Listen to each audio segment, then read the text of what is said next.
Salut les taupiens, et on démarre fort l'année avec un sujet que jusque-là j'avais pas tellement traité pleinement sur ma chaîne, un sujet extrêmement complexe à explorer et en même temps très intéressant de traiter, et il est temps de faire une sorte de récapitulatif sur cette thématique, la thématique qui est les contenus inclusifs dans les Disney, puisqu'il y a de ça quelques semaines, Bob Iger était interrogé au sujet des contenus inclusifs dans les films Disney, et voici ce qu'il a dit. En ce moment, les créateurs ont perdu de vue ce que devait être l'objectif numéro 1. Nous devons d'abord divertir, il ne s'agit pas d'envoyer des messages. Et donc tout le monde y voit la fin des contenus inclusifs dans les classiques d'animation Disney, mais y compris dans toutes les œuvres, que ce soit Marvel, Pixar, Star Wars. Auprès du grand public et de l'opinion publique qui connaît pas bien Bob Iger, tout le monde pense que le retour de ce PDG est le retour d'un PDG conservateur, puritain, qui met fin à la dérive woke de Disney. C'est pour ça que j'ai voulu faire cette vidéo, même si je vais essayer de relater quelques faits, essayer de redessiner une sorte de chronologie dans toutes ces histoires de contenu inclusif dans les Disney. J'aimerais aussi en profiter pour donner mon opinion à ce sujet,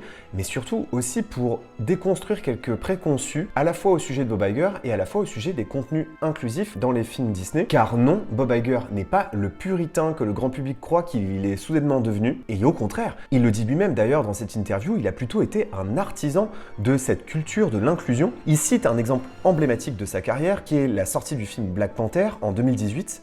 Nous avons diverti avec des valeurs et avons eu un impact positif sur le monde de différentes manières.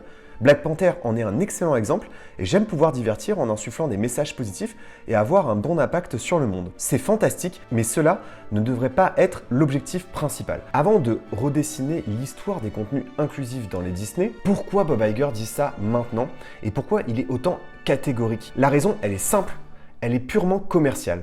Disney connaît une crise sans précédent et surtout au cinéma où, encore une fois, les studios Universal ont dépassé les studios Disney et c'est plutôt assez rare. Ce sera aussi sans doute le cas en 2024 où Disney a très peu de production. À ce niveau de responsabilité, lorsqu'on prend la parole dans les médias, on se met clairement d'accord sur les messages qu'on veut faire passer et c'est pas une prise de parole comme ça au hasard, c'est simplement pour rassurer les investisseurs, le public. C'est une sorte de message fort envoyé pour tout simplement préserver l'entreprise qui connaît des difficultés. Mais sauf que les contenus inclusifs dans les films, les classiques d'animation, ça date pas d'hier. Ça faisait plus de 10 ans que la Walt Disney Company travaillait à rendre ses œuvres les plus inclusives possibles. Et puis en réalité, depuis les années 90, Disney avait déjà changé de position. La Walt Disney Company a toujours été, notamment du vivant de Walt Disney, une entreprise plutôt conservatrice, voire puritaine. Et puis, il véhiculait une certaine idée de l'Amérique. Ses œuvres étaient parfois patriotiques. Disneyland aussi racontait un peu l'histoire des États-Unis avec une vision un peu idéalisée et patriotique. C'était une certaine vision de la femme, de la famille, de l'Amérique. Et ça a duré pendant très longtemps, et ça a duré y compris même à l'époque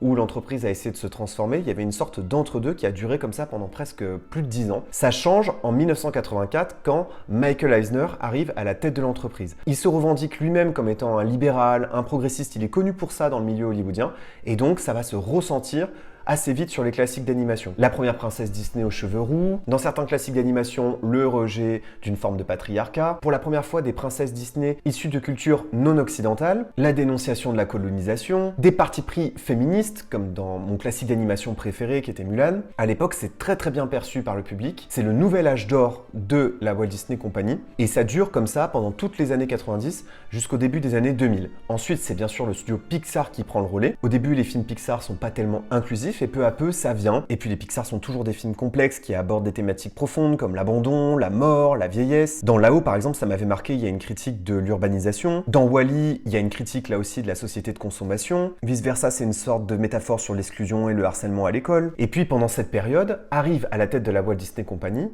en 2005, Bob Iger.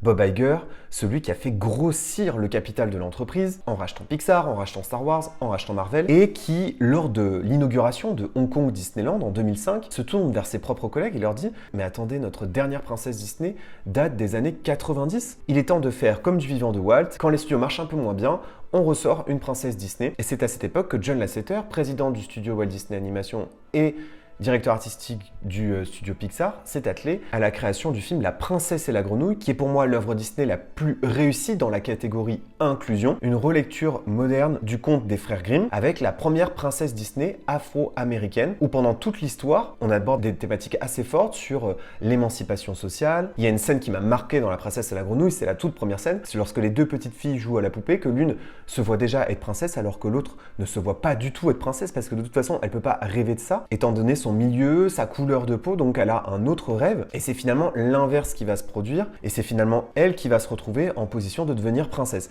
Je trouve ça extrêmement fort. Et en fait, à partir de cette période-là, les contenus inclusifs dans les classiques d'animation, dans les Pixar, dans les Star Wars, dans les Marvel, vont aller crescendo, et il va y avoir une sorte de surenchère des contenus inclusifs. Sauf que petit à petit, on sent que les contenus inclusifs ne viennent plus tellement servir les histoires, mais servent simplement à satisfaire le public en inondant les productions de références inclusives qui ne vont jamais servir l'histoire, mais qui vont permettre de cocher des sortes de quotas. Alors là, je le fais tête, mais c'est comme ça qu'on voit apparaître par exemple un premier personnage homosexuel dans un live-action Disney, qui est donc le fou dans La Belle et la Bête. Star Wars 9, je me souviens aussi avoir vu un couple lesbien s'embrasser à la fin du film. Marvel Avengers Endgame, cette scène emblématique avec tous les Avengers féminins qui se réunissent dans un seul et même plan, alors que Spider-Man est en difficulté, et donc pour mettre en avant le girl power. Et puis, il y a un événement important à retenir et qu'il faut bien comprendre, c'est ce qu'on appelle Black Lives Matter.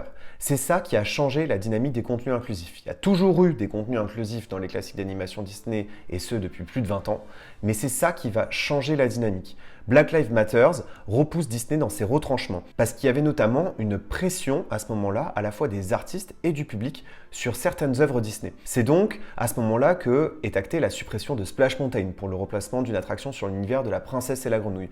C'est aussi à ce moment-là que des messages d'avertissement sont ajoutés sur tous les anciens classiques d'animation pour préciser que ces films véhiculent des stéréotypes, y compris même des classiques qui sont censés être des classiques qui ont débuté le cycle de l'inclusion.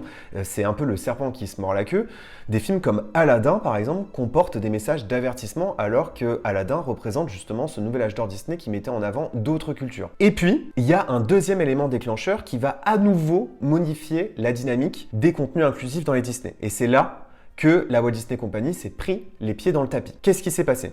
Bob Iger quitte l'entreprise en 2020. Comme c'était prévu, Bob Chapek lui succède à sa demande. Et Bob Chapek, qui n'a jamais avoué ses opinions politiques en public, est probablement quelqu'un de conservateur, qui en plus de ça, c'est pas corrélé, mais qui en plus de ça fait des très mauvais choix stratégiques et commerciaux et économiques dont on a déjà parlé à plein de reprises sur la chaîne, qui vont précipiter la compagnie dans une sorte d'incertitude, que ce soit auprès des employés, des actionnaires, des investisseurs. Le public était un peu perdu à ce moment-là, une forte augmentation des prix, et parallèlement à ça aussi, une sorte de retenue sur toutes ces thématiques politiques. Et alors même qu'il prend le pouvoir dans l'entreprise, une polémique enfle en Floride. C'est la fameuse loi sur les droits parentaux en matière d'éducation en Floride qui a été votée, qui a été promulguée par le gouvernement de Ron DeSantis, qui est un républicain, qui est d'ailleurs pressenti pour devenir président des États-Unis. Cette loi sur les droits parentaux en matière d'éducation de Floride, qui est une loi qui interdit les discussions en classe sur l'orientation sexuelle ou l'identité de genre, notamment pour l'enseignement primaire et l'école maternelle. Et à ce moment-là, les cast members de Walt Disney World, où depuis des années on y cultive une culture de l'inclusion et notamment une forte culture LGBT, commence à s'énerver du manque de réaction de la Walt Disney Company, qui est un acteur majeur de la Floride et qui ne se prononce pas sur cette loi. Et alors même que Bob Chapek est déjà très critiqué, les employés de la Walt Disney Company, d'abord les employés californiens de la Walt Disney Company, vont commencer à se manifester. Ils vont utiliser les réseaux sociaux de la Walt Disney Company, qui en principe appartiennent à Bob Chapek. Et bien d'eux-mêmes, ils vont publier sur Twitter des messages pour affirmer leur opposition totale à cette loi en Floride, mais sans l'accord de Bob Chapek.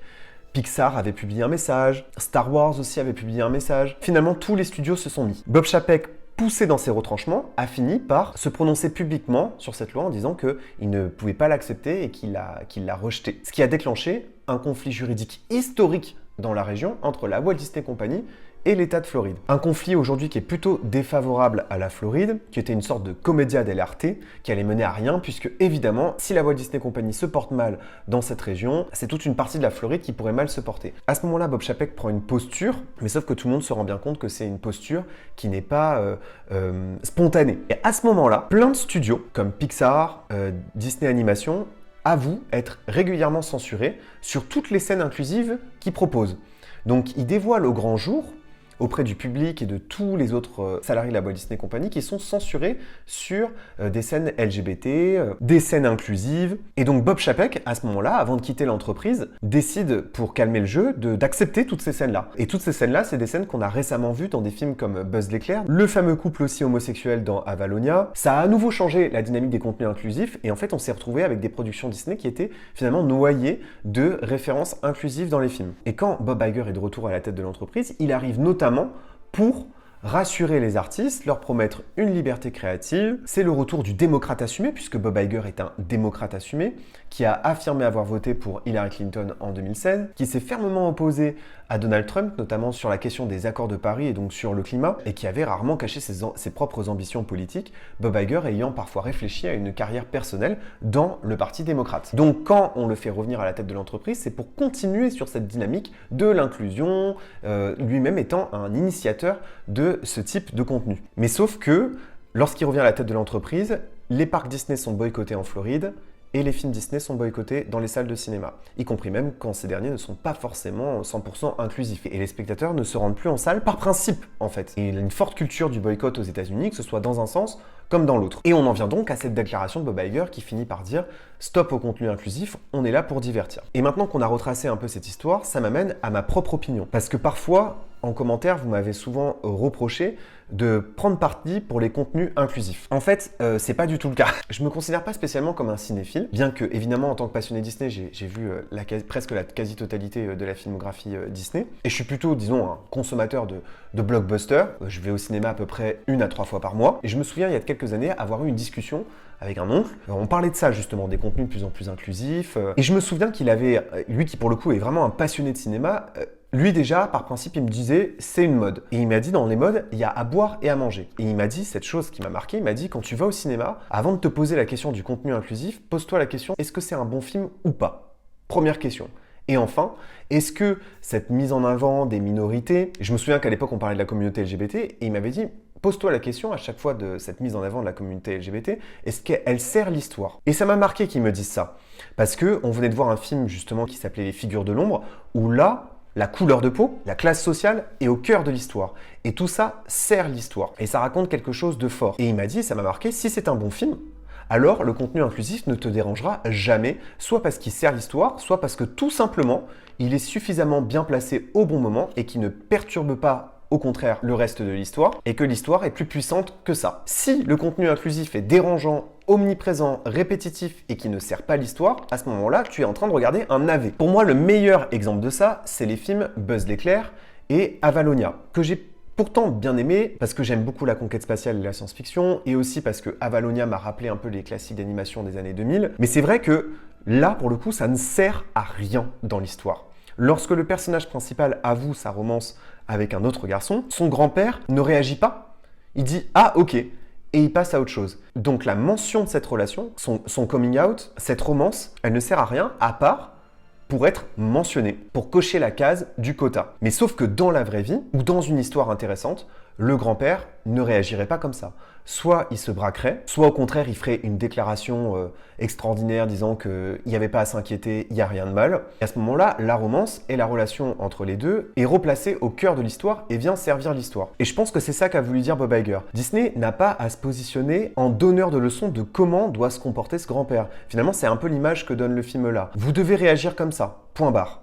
Non, Disney doit raconter des histoires, aussi cruelles soient-elles. Elle doit montrer parfois aussi la part sombre des relations humaines dans la famille. C'est ce que montre d'ailleurs un peu Encanto, c'est pour ça que j'aime bien aussi le film Encanto. Et donc, ça aurait été intéressant à ce moment-là que le grand-père réagisse mal. Donc, le contenu inclusif à toutes les sauces, ça peut me fatiguer. En revanche, il y a des procès qu'on a fait à des films que je ne comprends pas. L'exemple pour moi de La Petite Sirène est flagrant. C'est l'exemple même d'un film qui a été pris en grippe, alors que parmi les remakes live-action Disney, il était loin d'être le pire. L'histoire était quasiment identique à celle du classique d'animation. Les nouvelles musiques composées étaient plutôt pas mal.